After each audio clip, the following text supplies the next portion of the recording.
మామా ఇయ్యల్ల మిమ్మల్ని ఎందుకు పిలిచినా అంటే ఇప్పుడు మనం ఊర్లల్ల దసరా పండగకి ఎట్లుంటదో ఈ సిటీల బతికేటోళ్లకు మీ ద్వారా తెలియజేద్దాం. నమస్తే తెలుగు ఏఐ ఛానల్కి మరియు ఈ వీడియో సూత్తున్న మాములకి యూత్తుకి పోరాగాళ్ళకి సోపుతులకి అయితే ఊర్ల మన మామలు దసరా రోజు ఏమేం చేస్తారో మా ఛానల్ జుత్తున్న మామలకి చెప్పాలి. అబ్బో, మా సిల్లరగాళ్ల గురించి చెప్పాలంటే చాలా ఉంది. పొద్దుగాళ్లలేత్తరు, ఒగోనికొగోడు ఫోన్లు చేసుకుంటారు. ఇక ఒక వారం ముందే గౌడన్నకు 5-6 అంపుల ఈతకళ్ళు బుకింగ్ చేసుకుని పెట్టుకుంటారన్నట్టు, దొరకది అని. ఓర్ని అవ్వా, ముందుకు ముందే ప్లానింగ్ అన్నట్టు మళ్ళా దొరకది అని. అగో లేగుడెట్లా మళ్ళా ఇక పోదుగాళ్ళనే లేచి అందరూ కలిసి ఈదులకి కళ్ళు తాగబోతురు. ఇక 11 వరకల్లా ఇంటికత్తురు.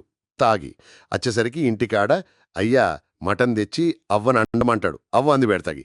ఇక గట్టిగా మటన్తో తిని 1 గంట అట్లా నిద్రపోతామో లేదో మళ్ళా ఒడొకడు ఫోన్ చేసి మామా బీరేద్దాం పారా అంటాడు. ఇక వాణ్ణి డిసప్పాయింట్ చేసుడు ఎందుకు అని పొయ్యి ఒక బీరేస్తాం.